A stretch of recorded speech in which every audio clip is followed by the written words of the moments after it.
아, 네. 저는 김미용 교수님의 판단력 비판에 대한 5차원적 분석 연구를 발표하게 됐는데요.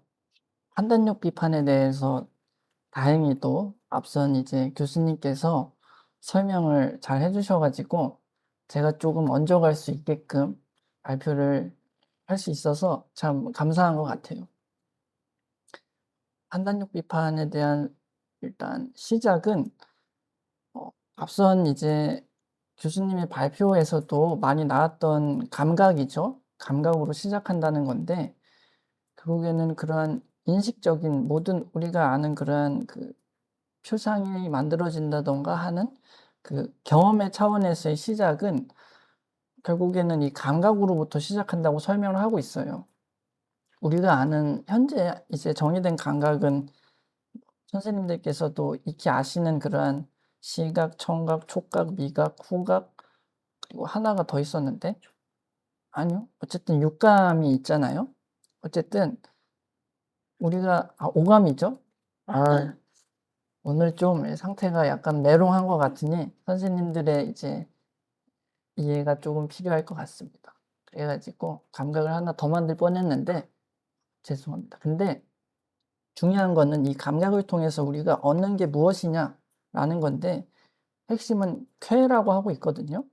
그러니까 한마디로 좋은 감정, 좋은 상태에 놓이게 되는 게 이 쾌에 대한 설명인데, 이 논문에서 설명하는 게 한마디로 이러한 좋은 상태, 좋은 정서성을 얻어서 유지하는 것이 바로 이러한 쾌의 목적이고 감각에서의 그러한 경험적 차원이다라고 설명하는데, 정신분석학에서는 이러한 쾌를 얻어내는 거에 있어서의 설명을 하는 데 있어서 대상에게서 얻는다고 하잖아요.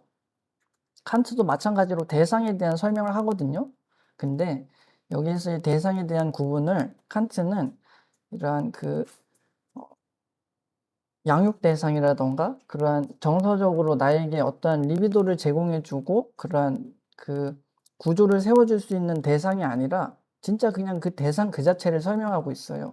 예를 들어서 이 책상이면은 책상 그 자체, 그리고 선생님들이면은 선생님들의 각각의 그러한 대상 그 자체를 설명하고 있거든요. 그래서 사물로서의 그러한 대상으로서 처음에 그 감각을 통해서 쾌를 얻어낼 수 있다라고 설명을 하고 있어서 어떻게 보면은 우리가 익히 아는 그런 정신분석학적 개념에서의 대상보다는 좀 더 객관적이고 중립적인 대상이라고 볼 수 있을 것 같아요.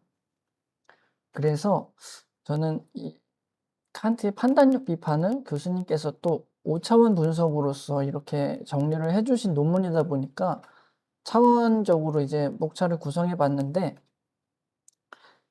쾌라는 게 처음에는 1차원에서는 당연히 차원에 대한 설명을 드려야 할 텐데 1차원은 좋은 상태인 거거든요. 말 그대로 이 칸트가 정의하는 이 쾌의 상태에 놓인 거를 바로 이 1차원에서의 설명을 할 수 있고, 2차원은 목차에서 설명하는 것처럼 불쾌의 경험을 하는 거예요. 부정의 경험을 함으로써 그런 부정에 놓이게 되는 상태가 한마디로 1차원의 그 쾌가 이렇게 좀 좌절되는 그런 경험이죠.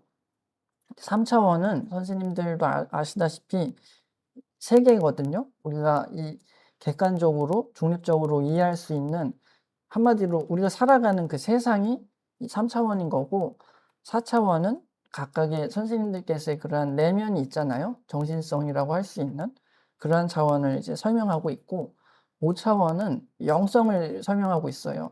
내면 이상에서의 그러한 그 한마디로 여기서 쉽게 설명하자면은 신을 설명하는 거죠. 거기에 더 가까이 가게 되는, 그게 바로 이러한 5차원적인 설명으로서 나눠서 설명하고 계신데, 이거는 교수님의 5차원 논문에서 모두 공통된 개념인 거거든요.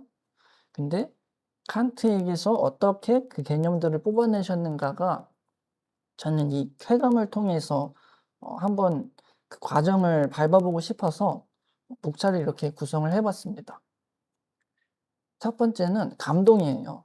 감동 1차원에서의 감동인데, 쾌는 한마디로 여기서 쾌는 감정이에요. 감각을 통한 감정을 느끼는 게 바로 이 쾌의 상태에 놓이게 되는 시작인데, 칸트가 이 쾌에 대한 그러니까 이 기원을 어디서 출처했는가 보니까 에피쿠로스 학파에서의 그런 설명을 가져왔다고 하더라고요. 에피쿠로스 학파에서의 핵심도 이러한 쾌의 상태에 놓이게 되는 것에 대한 그 설명을 하고 있는데, 중요한 거는 우리가 아는 그 쾌라고 하는 거는 그 한마디로 이렇게 막 향락, 주이상스 그런 것도 쾌의 영역에 속하는 거예요. 한마디로 난교적인 거죠. 그러니까 욕구에 이제 지배돼서 사는 상태라고도 볼 수 있는 거예요. 배고프면 먹고 졸리면 자고 뭐 그리고 성적인 것도 마찬가지겠지만 그런 것도 다 쾌의 영역에 놓이는 것들인데, 중요한 거는 그 쾌의 수준이 올라가야 된다는 설명을 하고 있는 부분인 거거든요. 칸트도 그 쾌의 질에 대해서 설명을 하고 있어요. 그래서 1차원의 쾌는 그냥 마냥 좋은, 거리낌 없이 그런 좋은 상태를 설명하는데, 중요한 거는 이 쾌의 상태에 대한 설명을 하는 데 있어서 칸트가 앞선 교수님께서 설명해 주신 그 판단 두 가지가 있잖아요. 크게 미감적 판단과 그리고 목적론적 판단 혹은 반성적 판단에 놓여 있었는데, 여기서는 미감적 판단의 영역에 속하는 거거든요. 거기에서는 이 흡족 세 가지가 있다라고 하는데, 우리가 볼 거는 이 세 가지 흡족 중에서 첫 번째인 바로 방금까지 설명했던 쾌적한 것에 대한 설명이에요. 쾌적한 거는 주관적인 거거든요. 지극히 객관적인 영역에 속한다고 할 수 없어요. 나중에 흡족 나머지 두 가지는 그 주관적인 영역에서 좀 벗어나게 돼요. 그런 것들이라고 볼 수 있는데, 일단 여기서 쾌적한 것, 미적인 것, 그리고 좋은 것 이렇게 설명하고 있는 게 이 흡족 세 가지인데, 쾌적한 것은 감각적이고 감정적인 흡족함, 한마디로 내 스스로가 주관적으로 만족하고 흡족한 상태를 설명하는 거거든요. 내가 뭘 먹어서 배부른 상태 혹은 충분히 자서 에너지가 채워진 상태, 그런 것들을 쾌적한 것으로서의 흡족으로서 설명할 수 있어요. 근데 미적인 거는 조금 다릅니다. 미적인 거는 그 대상 자체의 본질이 가지고 있는 성질, 즉 아름다움 그 자체를 이게 내가 아름답다고 판단해서 하는 그러한 판단으로의 영역이 아니라고 설명을 하고 있어요. 그냥 그 자체가 아름다운 거고 그걸 내가 이렇게 목도한 상태에 놓이게 된 거죠. 그래서 후에 더 미적인 것에 대해서 설명하겠지만, 미적인 것과 쾌적한 것은 엄연히 다른 거라고 설명하고 있어요. 내 판단이 들어가지 않는 거죠. 미적인 거는 그냥 그 자체인 거고. 그래서 쾌락적인 것에서 시작되는 게 이 매력과 감동, 그러니까 이 두 가지 감정을 설명하고 있는데, 쾌적한 것을 느끼기 위해서는 우선 우리가 1차적으로 그 사물에 대해서, 사물이라고 한다면은 사람이 될 수도 있고 동물이 될 수도 있고 물건이 될 수도 있고 다 속하는 건데, 그 대상이라고 설명을 할게요. 그게 더 맞는 말인 것 같은데, 일단 매력을 느껴야 된다고 설명을 하고 있어요.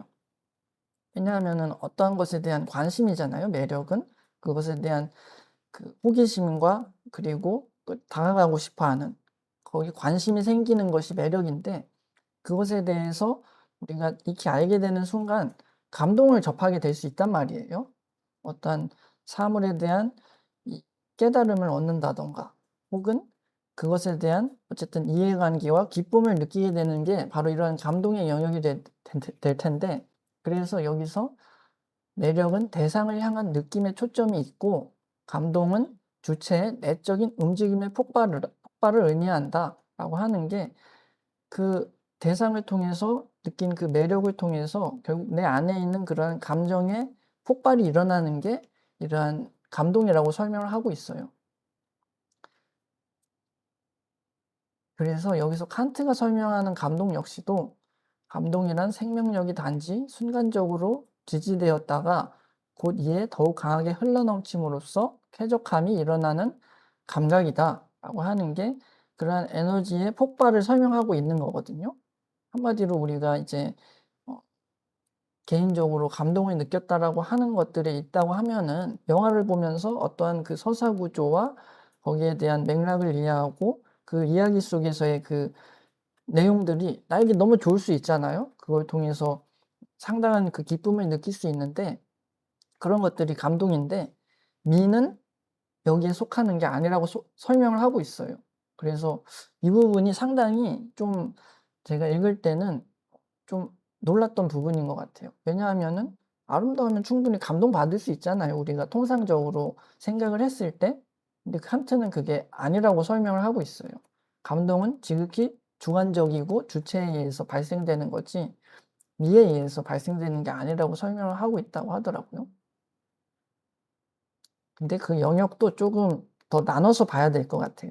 대상에 대한 각자의 그러한 개인적인 것인지 그 대상의 본질 자체가 그런 것인지에 대한 구분을 좀 더 지어내야 되는 거고 그래서 쾌는 이 본능 아까 말씀드렸던 그 주이상스적인 부분도 충분히 내포하고 있다고 설명하고 있어요. 왜냐하면은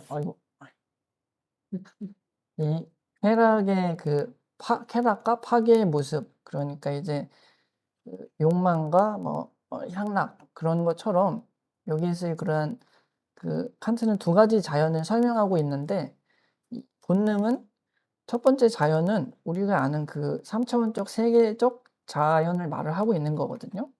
근데 다른 하나의 자연은 내적 자연인 거예요. 내 안에 있는 자연이 있다는 건데 거기에 있는 게 이제 본능이고 그러한 쾌적인 영역을 설명하면서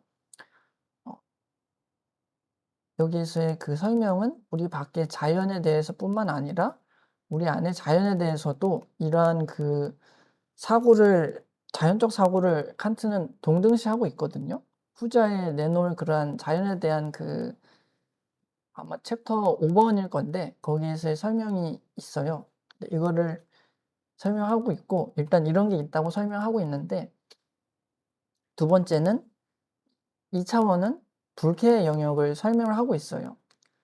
그래서 감각의 표상이 우리에게 쾌의 경험을 주지만 불쾌의 경험도 준다라고 하는데 한마디로 이 쾌불쾌가 같이 있는 게 이러한 1, 2차원에서의 영역을 설명하는 건데 한마디로 이 불쾌도 여기에서의 그러한 감정의 경험이 부정적인 상태에 놓이게 되는 그러한 경험을 한 걸로서 설명할 수 있는데 여기서 규정하는 게 우리가 악, 죄, 병 이런 것들로서 규정하는 그러한 상태가 바로 이러한 2차원 불쾌 상태라고 설명을 하고 있어요. 근데 이 불쾌까지도 제가 교수님 논문을 읽으면서 1차원과 2차원과 그리고 3, 4, 5차원의 그러한 어떻게 보면은 구분이라고 보았던 건데 1, 2차원은 한마디로 이 개인, 주관의 영역에 속해 있다고 이해를 했거든요. 왜냐하면은 쾌와 불쾌는 칸트가 말하는 것처럼 감각에 의해서 주체적으로 그냥 느껴지는 하나의 상태일 뿐인 거예요. 그거를 내가 느낀다고 해서 그것이 어떠한 공통적 법칙이나 보편성으로 놓일 수는 없는 상태인 거거든요. 근데 3, 4차원에서의 그러한 형태를 보자면은 물론 조금씩 그것도 다르겠지만 3, 4차원은 좀 더 객관적인 형태로서 놓이게 된다는 그리고 보편성의 위치에 놓이게 되는 걸로서 이해를 했었어요. 그래서 여기서도 계속해서 이러한 주관적인 상태에 놓여 있는 것들이 결국에는 이러한 쾌불쾌의 경험이고 남이 좋은 것이라고 할지라도 나에게서는 불편한 게 될 수 있는 거죠. 뭐 맨날 들었던 예시지만 개구리가 저는 되게 끔찍한 대상인 것처럼 어떤 선생님들은 귀엽다고 하시는 분들도 있어요. 제 입장에서는 뭐 이해가 안 되는 얘기긴 하지만요. 그런 것처럼 쾌불쾌는 이러한 주관의 영역에 있는데 칸트가 여기서 설명하는 건 이 주관적 체험들이 바로 표상들의 진료적인 것이라고 설명을 하고 있거든요. 근데 결국에는 쉽게 설명해서 우리가 어떠한 표상을 갖게 되잖아요. 개구리 하면은 징그럽다. 이게 저희 표상이라고 할 수 있다면 귀엽다도 될 수 있어요. 근데 그런 표상을 갖춰내기 위해서 우리가 해야 되는 건 이러한 주관적 체험들이라는 거죠. 들어서 뭐 재밌다, 재미없다. 그런 것도 하나의 그런 표상이라고 할 수 있는데 근데 중요한 거는 이 쾌불쾌에 너무 깊게 빠지게 되는 순간 표상적 인식을 할 수 없게 된다는 사실을 설명하고 있는데 처음에는 그래서 이게 상당히 여기서도 말하는 것처럼 이 이율배반적인 것이라고 이해를 했어요. 아니 쾌불쾌 경험이 있어야지만이 표상을 인식할 수 있다면서 왜 쾌불쾌 경험이 빠지게 될 경우 표상적 인식을 할 수 없다는 거냐? 칸트가 무슨 뭐 자다가 글 쓴 것도 아닐 테고 이게 무슨 설명인가 했는데 하나의 표상으로서 정립되기 위한 그러한 주관적 경험의 필요성을 인정하되 거기에 너무 깊게 빠지게 되는 순간 한마디로 사고를 할 수 없게 되는 거죠. 공포에 사로잡힌다던가 혹은 마비되는 그러한 경험들이 있잖아요. 트라우마라고도 할 수 있겠죠. 또 어떤 상태로 설명하면은. 근데 더 중요한 거는 우리의 이러한 불쾌 경험이 쾌 경험이 될 수 있다고 하는 건데 선생님들께서도 아마 그런 경험이 있으셨을 거예요. 저도 뭐 개구리가 쾌 경험까지는 되진 않았는데 여기서 말하는 이 초월적 전해라고 하는 칸트의 설명이 불쾌가 쾌의 경험이 되는 건데 그 과정에서는 한목적성이 있어야 된다고 설명을 하고 있는 거거든요. 한목적성이라고 한다면은 타당성인 거예요, 쉽게 설명해서. 예를 들어서 우리가 약을 먹잖아요. 어릴 때 제가 막 주기적으로 그 뭐였더라? 비염이 있어 가지고 병원에 다니면서 그 코에서 막 그 비염이 있는 막 그 염증을 막 빼내고 하면은 되게 싫었어요. 근데 어쨌든 그게 나를 위해서 내가 이 비염을 낫기 위해서 하는 그러한 하나의 과정이고 또 거기서 제공해 주는 약이 있었거든요. 비염이 있어 가지고 막 어쨌든 그것도 되게 맛이 없었는데 그런 거를 먹어야 하는 거에 대한 타당성을 내가 알게 됐을 경우에는 그게 쾌로 바뀔 수 있다는 거예요. 그러니까 쉽게 설명해서 이유를 알고 거기에 대한 그러한 타당성이 제공될 때 불쾌는 쾌 경험이 될 수 있다라고 이해를 했는데 근데 거꾸로 좋은 것이 불쾌를 야기할 수도 있다고 설명하고 있어요. 여기서는 이제 오이디푸스 콤플렉스에 대한 설명으로서 교수님이 해 주고 계신데 한마디로 여기에서의 그러한 아빠의 관점이라고 설명하는 게 있거든요. 아빠의 관점은 여기서 쉽게 설명해서 자녀를 사회로부터 이제 떼어내서 즉 가정에서 떼어내서 사회로서 사회인으로서 독립시켜야 되는 그러한 위치에 있는 대상으로서의 그 역할인 건데 근데 그 과정에서 엄마와 자녀의 그러한 관계는 상당히 유착되어 있잖아요. 쾌적인 관계죠. 엄마와의 그러한 따뜻한 그 관계 속에서 유지하고 싶어 하는데 그것이 이제 아빠의 관점에서 볼 때는 나쁜 것이라는 거예요. 그래서 1 차원적인 상태에서의 쾌는 3 차원에서의 봤을 때는 결국에는 이러한 도구로서 작용할 수 있다고 설명을 하는 게 부정이 긍정이 될 수 있고 긍정이 부정이 될 수 있는 것인데 결국 이 차원의 영역에 따라서 그 중요성이 달라지는 것 같아요.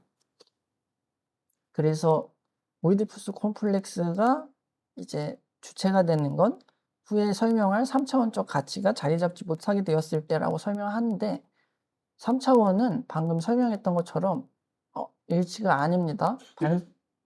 반성인 거 반성이 아니라 지성인 거거든요. 잘못했고 네. 3 차원의 핵심은 법이에요. 법이고 처음 설명드렸던 그러한 세계에 대한 설명인데 칸트는 이러한 그 3 차원적인 교수님께서 설명하신 이러한 설명을 각자의 쾌감의 존중이라고 설명을 하고 있어요. 그래서 개인적인 그리고 주관적인 상태에 놓여 있었잖아요. 지금까지는 1 차원, 2 차원은 쾌불쾌 즉 주관적인 상태인데 이것들이 객관적인 상태가 되는 거거든요. 타인에게 있어서 그것들에 대한 경험의 일치를 만들어 주는 거예요. 공동성이겠죠, 어떻게 보면은. 그리고 프로이트가 말한 것도 3 차원에서의 기준이 안 됐을 경우 방금 설명한 것처럼 오이디푸스 콤플렉스에 빠지게 된다는 거였고 왜냐하면은 좋은 상태에 놓여 있는 것 그러니까 엄마와 함께 그냥 그 집안에서의 놓여 있는 상태는 그냥 1 차원적인 쾌 상태인 거잖아요. 내가 사회로 독립해서 나의 자리를 잡지 않는 상태인 거니까요. 근데 결국 이 세계로 나가는 그 상태는 당연히 그 앞서 설명했던 부정의 과정을 겪을 수밖에 없어요. 저도 그렇게 생각을 해요. 왜냐하면은 곧 있으면은 이제 그 3 차원의 세계로 나가야 되는 대상자가 된 입장으로서 좀 힘들긴 하더라고요. 한마디로 이제 독립해야 될 시기가 된 건데, 근데 그 부정의 상태와 긍정의 상태를 결국에는 넘어서서 그 합의를 시키는 게 이 3 차원의 세계로서의 설명을 하고 계신 거거든요. 경험의 세계에서 법을 만나야 된다고 설명하고 있어요. 중요한 게 왜 법이었냐면은 이 주관과 이 쾌와 불쾌는 아까 설명했던 것처럼 다 각자가 다르잖아요. 주관적인 거잖아요. 근데 거기에서 필요한 게 세계를 구축하기 위해서 필요한 게 법이라고 설명을 하고 있는 거죠. 선생님들께서도 어떠한 법칙성에 의해서 이 세상 속에서 살아가고 계신 거잖아요. 근데 법은 지성을 통해서 구축된다고 하면서 결국 3 차원은 법과 지성에 대한 설명을 하고 있는 거고, 이것들이 만들어내는 게 공통감이다, 이렇게 설명을 하고 있어요. 그래서 여기서 이제 그 미에 대한 설명으로서 더 나아가고 있는데, 미야말로 3 차원의 영역에 속하는 거라고 볼 수 있어요. 후에 더 다른 영역에, 기타 영역에도 속하겠지만 미는 객관적으로 존재하는 모든 사람들에게 공통적으로 느끼게 하는 무엇이라고 설명을 하고 있거든요. 그래서 전칭, 보편성에 대한 설명을 하고 있는데, 여기에서 그러한 단칭과 전칭에 대한 걸 통해서 이 보편성과 특수성을 설명하는 게, 보편성은 앞서 설명했던 것처럼 우리가 모두 익히 이제 이해할 수 있는 그러한 상태인 거고, 단칭은 특수성에 대한 설명을 하고 있어요. 개인적인, 주관적인 상태인 거겠죠. 단칭의 예를 들자면은 모두가 이제 좋다고 하는 것들 중에서도 '나는 싫은데?' 라고 할 수 있는 것들이 있단 말이에요. 그런 것들은 아무래도 이 미의 영역에 속하는 거는, 제가 이걸 읽었을 때 '미라고 해도 안 아름답게 느낄 수 있지 않나?' 하는 생각을 했어요.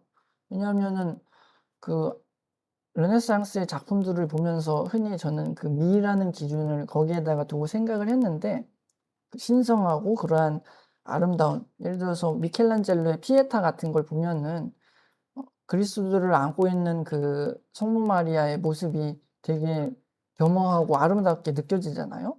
근데 누군가는 '에이 뭐 자비적이고 뭐 저게 뭐 그냥 형상 뜬 건데 뭐가 아름답겠어.' 할 수 있단 말이에요. 그럼 그게 미적인 게 아닌 게 아니라 이 단칭적인 상태에 있는 그 대상으로서 이해를 할 수 있는 거예요. 근데 그게 좀 어려운 것 같더라고요. 이 미에 대한 기준을 우리가 실제 사회에 정립시키기 위해서는 어떻게 바라봐야 되는가, 그런 것들을 좀 첨예하게 이해할 필요가 있다는 생각을 했던 것 같아요, 읽으면서. 왜냐하면 너무 그거에 대한 그 판단은 서로 다르니까요. 근데 칸트는 어쨌든 그렇게 설명을 하고 있고, 어 취미 판단에서 생각되는 보편적 동의의 필요성은 주관적 필요성인데 공통감의 전제 아래에서는 객관적인 것으로 표상된다라는 설명을 하고 있거든요. 이게 무슨 설명이냐면은 그냥 내가 좋다고 생각하는 게 있잖아요. 방금처럼 저는 그냥 미켈란젤로의 그 피에타가 좋다고 생각이 됐어요. 근데 사실 이거는 공통감의 전제로서 객관적으로 표상된 거예요. 왜냐하면은 그 피에타에 대한 그 많은 지평이 있었잖아요. 그리스도라는 그 메시지를 담고 있고, 그리고 거기에 따른 그러한 예술적 평가들이, 사실은 제가 그거를 알고 있었어요. 유명한 작품이잖아요, 그거 자체가. 그리고 그 출발을 한 누군가의 그 주관, 한마디로 미켈란젤로였겠죠. 처음은 그 피에타를 만드는 데 있어서의 그 시작이 미켈란젤로였을 테니까. 근데 그것이 결국에는 수많은 이들의 그러한 그 미적 인정을 구하게 되면서 객관적인 것으로서 놓이게 된 거예요. 그래서 이 주관은 객관으로 놓일 수 있게 된다라는 게 결국 이 3 차원에서의 요지인 거고, 그것이 놓이기 위해서는 지성이 필요하다는 설명이었어요. 케이팝도 같은 얘기인 거거든요. 많은 이들이 그것을 인정하고 즐기고 좋아하는 그러한 하나의 양태가 되면서 주관적인 상태에서 공통적인 보편적인 상태에 놓이게 된 그런 미적인 것으로서 판단될 수 있다고 설명하고 있어요. 그래서 흡족의 보편성은 취미 판단에서는 단지 주관적인 것으로만 표상된다라고 하지만 목적론적 판단에서는 객관적인 것으로서 판단이 될 수 있겠죠. 그리고 아름다운 것 자체가 그냥 관주적인 체험이라고 설명하고 있어요. 우리의 감각과는 상관없는. 그래서 그런 것들에 대한 좀 새로움이 있었던 것 같고, 네 번째가 반성인데, 반성은 아까 설명했던 목적론적 그 판단에서의 핵심이라고 볼 수 있을 것 같아요. 왜냐하면은 우리가 이 지성으로서의 한계가 충분하단 말이에요. 왜냐하면은 구시대적인 그러한 법률도 있을 거고 현대에 이제 맞춰서 가는 데 있어서의 그러한 그 딱딱 그 일치가 되지 않는 상태들이 있을 거란 말이죠. 근데 거기에서 이제 등장시킨 게 바로 이 이성의 개념을 설명하고 있는데, 이성은 이 지성을 통해서 이 자연을 좀 더 풍요롭고 풍성하게 만드는 그러한 정신 활동이라고 설명하고 있어요.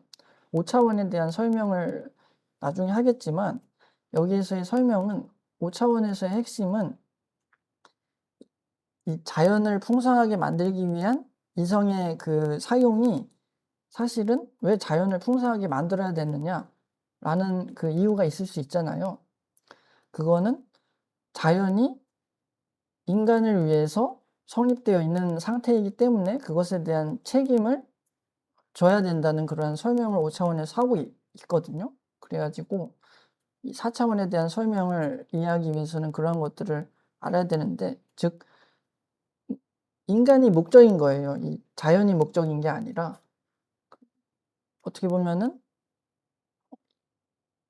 네, 뒤에 설명하겠습니다. 자꾸 이게 너무 많이 얘기를 하려니까 부족한 지식으로. 근데 그래서 이 핵심이 자유인 거고, 자발적인 의지와 결단이 바로 이 4차원에서의 활동이라고 볼 수 있을 것 같아요. 왜냐하면은 법, 지성, 한마디로 말해서 우리가 그러한 그 것들을 안다고 하더라도 이용할 수 있어야 되잖아요. 적합한 상황에 맞춰서. 만약에 제대로 된 그러한 지성이 예를 들어서 연필이라고 한다면은 우리가 그냥 지성만 놓인 상태는 그냥 연필만 있네? 라고 이해할 수 있을 거예요. 근데 4차원은 그 연필로 무언가를 그려내는 상태인 거겠죠? 혹은 연필을 뭐 받침대로 쓸 수도 있을 거예요. 그냥 도구를 사용하는 데 있어서. 한마디로 이러한 내적 상태를 설명하는 건데, 정신성을 설명하는 건데, 근데 여기서 중요한 건 이 반성의 개념으로 들어가는 거라고 설명을 하고 있어요. 근데 이 반성은 선생님들께서도 뭐 당연히 잘 아시는 그 반성적 개념이 맞아요. 스스로가 돌아보고 판단하는 것, 그게 반성인데, 중요한 거는 과거만을 해당시키고 있지 않거든요. 여기서의 반성은 미래적 차원까지도 반성의 영역으로 두고 있는데, 한마디로 나의 앞날과 지난 날들에 대한 그러한 돌아봄이 있어야 된다고 하는 거예요. 사유함이 있어야 된다는 건데, 그래서 4차원의 영역이라고 설명을 하고 있더라고요. 현재에 머무르지 않기 때문에. 현재는 3차원이잖아요. 근데 과거와 미래는 4차원의 영역이죠. 그래서 반성적 판단력을 여기서 칸트가 설명하고 있고, 여기서 작용하는 게 앞서 설명했던 이성이고, 그리고 또 여기서 이러한 직관에 대한 설명을 하고 있는데, 왜 직관이 나왔는가 하고 봤더니 여기서 아예 특징상에 대한 설명을 하고 있어요. 근데 이게 그 이성과 직관에 대한 그런 중요성일 것 같은데, 일반적으로 봤을 때는 아이의 이러한 특징상은 그냥 근육 이상이라고만 볼 수 있다고 설명할 수 있어요. 사실 그렇죠. 그냥 특정 행동의 반복이니까요. 근데 이러한 정신분석학자 혹은 이러한 칸트 같은 철학자 같은 경우에는 우리가 이 정신분석에서는 그 입지를 좀 다르게 보고 있잖아요. 이런 틱의 증상이 긴장의 상태에 놓이게 된 거라고 설명을 하면서 원인 자체도 애초에 아이가 아니라 그 배후에 있는 대상들로서 알고 있단 말이에요. 그리고 실제로 그러한 원인을 찾아내고 이러한 틱에 대한 그 치료를 함으로써 없어지기도 하죠. 근데 그런 것처럼 이런 게 직관이라고 생각을 했었거든요. 어쨌든 지성과 거기에 넘어서 그러한 이성을 통해서 거기에 따른 그러한 직관적 판단이 있어야 되는 거예요. 어떠한 대상으로서 볼 수 있는지. 근데 그거는 5차원에서 더 설명을 잘 해주고 있더라고요. 5차원은 신성으로 했는데 여기서는 형이상학과 궁극목적에 대한 설명을 하고 있어요.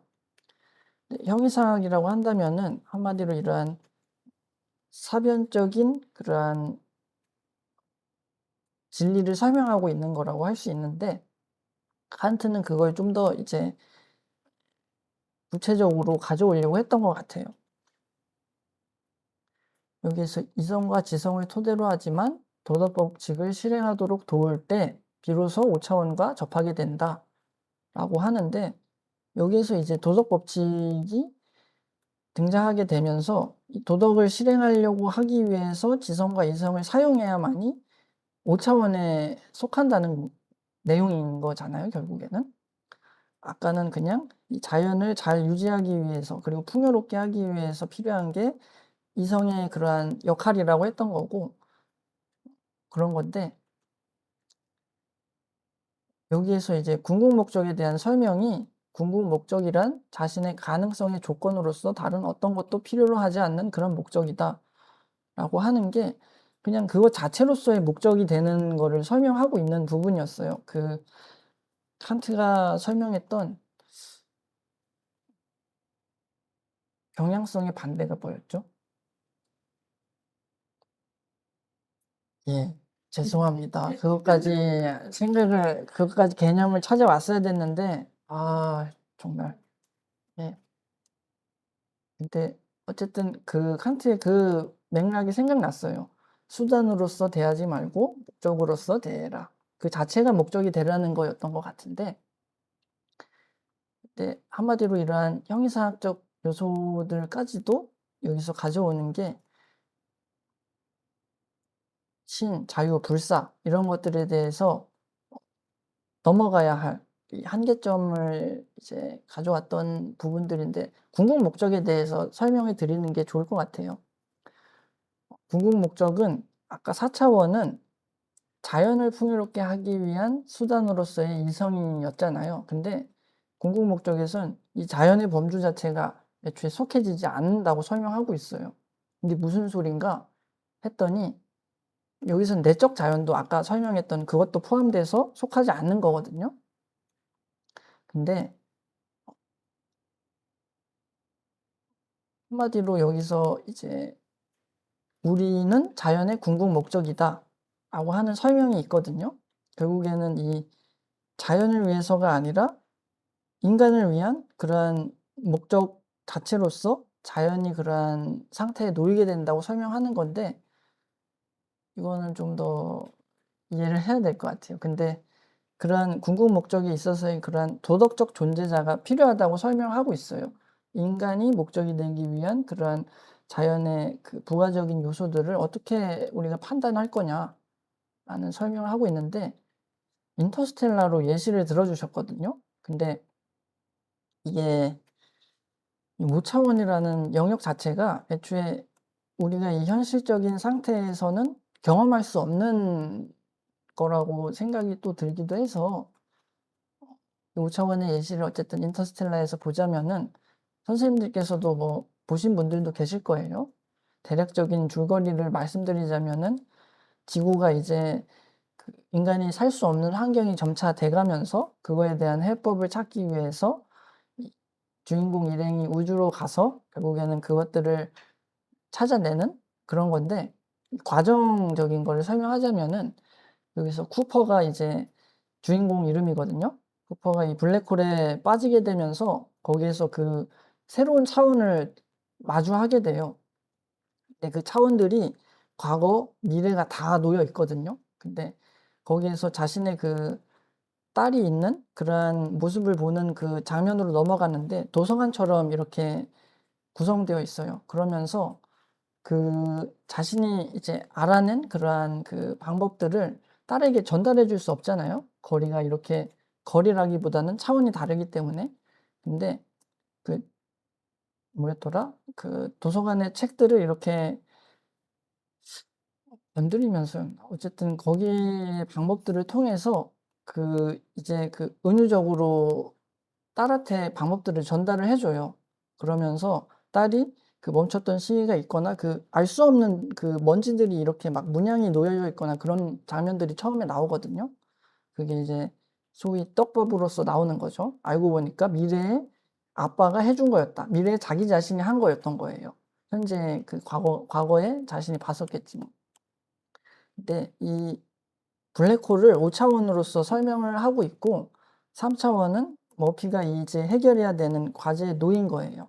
지구를 어떻게 실제적으로 구해야 되는지. 근데 이때 이 쿠퍼가 보낸 알 수 없는 그러한 특이 현상들이었거든요, 그냥 영화에서 봤을 땐. 그런 것들을 머피가 이제 느낌으로써 이제 풀어낸 거라고 설명하고 있는데 한마디로 이제 이 알 수 없는 의미모호한 현상들을 결국에는 아빠가 보내는 그런 신호로서 알아채게 된 거잖아요. 그러면서 이것들을 이제 해법으로서 찾게 되는데 그게 이제 여기서 말하는 직관으로서 이해를 했었어요, 이 느낌을.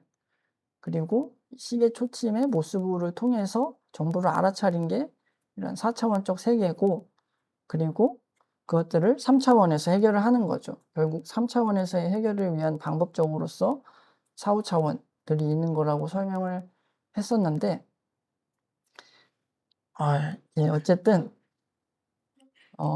결론으로서는 우리가 어떤 판단을 내릴 때 중요한 건 아름답고 숭고하고 한목적적인 것에 염두를 두는 거라고 할 수 있는데 근데 숭고한 것에 대한 설명을 안 드렸는데 사실 숭고한 거는 쉽게 말하면 무한한 대상에 대한 그런 경외심 같은 걸로써 얘기가 되고 있어요. 그래서 어떠한 그런 미감적 판단에서의 영역과는 전혀 다른 거예요. 오히려 목적론적 판단에서에 가까운 거라고 볼 수 있는데 네, 어쨌든 그것들을 떠나서 이러한 것들에 대한 영향을 우리가 충족할 때 그것들이 이제 제대로 된 판단이라고 할 수 있는데 오케스트라를 예로 들어주고 계세요.